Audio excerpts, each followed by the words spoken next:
দিশারি ৫০ বছরে পদার্পণ করল। রবিবার কলকাতার রোটারি সদনে আয়োজিত হয়েছে এই অনুষ্ঠান।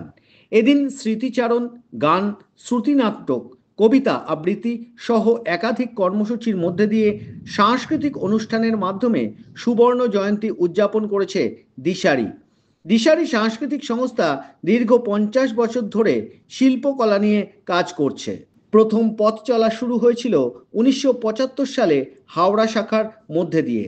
পরবর্তীতে মধ্যমগ্রামেও আরও একটি শাখা খোলা হয় এই সাংস্কৃতিক সংস্থার তরফে। এদিন এই অনুষ্ঠান ঘিরে রোটারি সদনে বসেছিল চাঁদের হাট।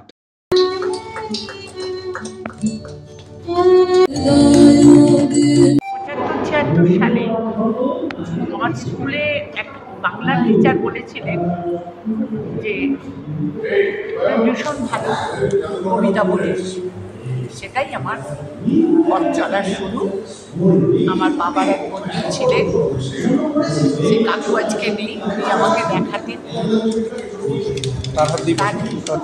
তার কাছে কিছুদিন শেখার পর তখন আমাদের আবৃত্তি নিয়ে একটা আন্দোলন হলো।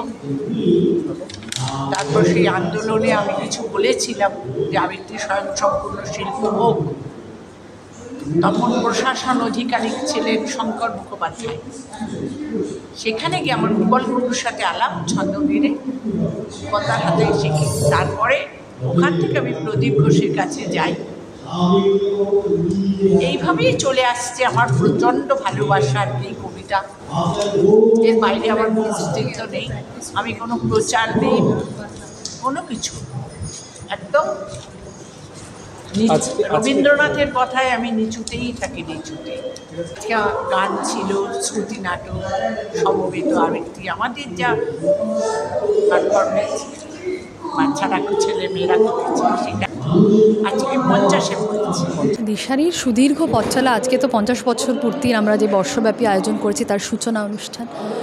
১৯৭৫ সালে দিশারির পথ চলা শুরু হয়েছিল এবং হাওড়া শাখা প্রধানতভাবে তখন ছিল, এবং ১৯৯০ সালে মধ্যমগ্রাম শাখা, সেটাও নয় করে প্রায় ৩৫ বছর। তো এই সবের মধ্যে মানে যেটা বিশেষভাবে বলার যে দিশারি, আপনি যদি দেখেন যে ভাষ্যে দেবে দিশা, তো আমরা বরাবরই দিশারি কর্মকাণ্ডটা যে জিনিসপত্র নিয়ে কাজ করে সেটা হচ্ছে বাংলা সাহিত্যের প্রতি একটা দায়বদ্ধতার শিকড় গ্রথিত করতে। দিশারি ঘরানা থেকে বহু প্রথিতযশা মানুষ বেরিয়েছে যারা আজকে সমাজে সত্যি প্রকৃত অর্থে প্রথিতযশা। স্বামী প্রজ্ঞানন্দ মহারাজ, মহাপ্রজ্ঞানন্দ মহারাজ বেলুড় বুদ্ধ মন্দিরের প্রেসিডেন্ট, সুদীপ্তা চক্রবর্তী, বিদীপ্তা চক্রবর্তী, অর্পিতা পাল, এরা সবাই দিশারির ঘরানা থেকেই বেরিয়েছে। ফলে এখন জিও টিভিতে আপনাদের বাংলায় যে কমেন্ট্রি করে শিলাদিত্য দিশারির মানে ভীষণ কাছের একজন ছাত্র এবং বহু বছর দিশারির সঙ্গে যুক্ত, এখনও যুক্ত।